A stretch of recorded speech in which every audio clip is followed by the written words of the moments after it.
तळोद्यात गटारी आणि रस्त्यांचे निकृष्ट दर्जाचे काम, नव्या वसाहतींमध्ये नागरिक त्रस्त। नमस्कार। तळोदा शहरातील सुशीला श्रीराम पार्कसह अनेक नव्या वसाहतींमध्ये गटारी व रस्त्यांचे कामे मंजूर झाले असले तरी त्याची अंमलबजावणी अत्यंत ढिसाळ पद्धतीने झाली आहे।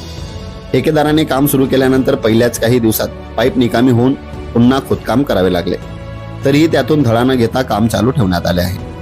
अनेक ठिकाणी गटारीचे पाईप अंदाजपत्रकात असूनही प्रत्यक्षात टाकण्यात आलेले नाहीत। जेथे टाकले तेथे पाण्याचा प्रवाह योग्य होत नसून चेंबरमधून पाणीच येत नाही। काही चेंबर झाकण विना असून सुशीला श्रीराम पार्कमध्ये अलीकडेच एका 14 वर्षाच्या मुलाला अपघात होऊन तो जखमी झाला होता। पालिका प्रशासनाने केवळ आश्वासन देऊन कोणतीही कारवाई केलेली नाही।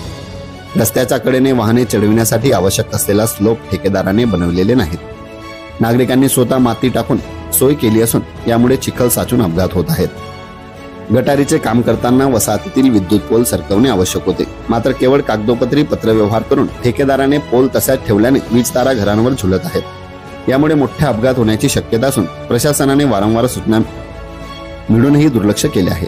हा केवळ श्रीराम पार्क पुरता मर्यादित विषय नसून तळोद्यातील इतरही नव्या वसाहतींमध्ये असेच अपूर्ण, निकृष्ट आणि बेपर्वाईचे काम झाले आहे। शासनाचा कोट्यवधी रुपयांचा निधी वाया जात असताना पालिका प्रशासन आणि बांधकाम विभाग डोळेझाक करत असल्याने नागरिकांमध्ये तीव्र संताप व्यक्त होत आहे।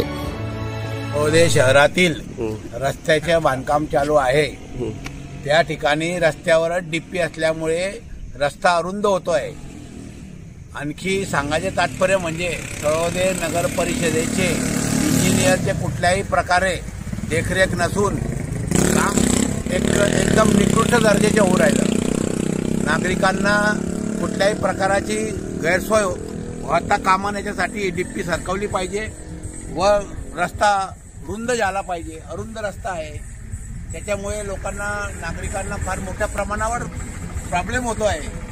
तरी नगर परिषदचे इंजिनियर वगैरे सीओ साहेबांनी लक्ष द्यावं, जेणेकरून जनतेचे समाधान होणार, त्याकडे लक्ष द्यावं।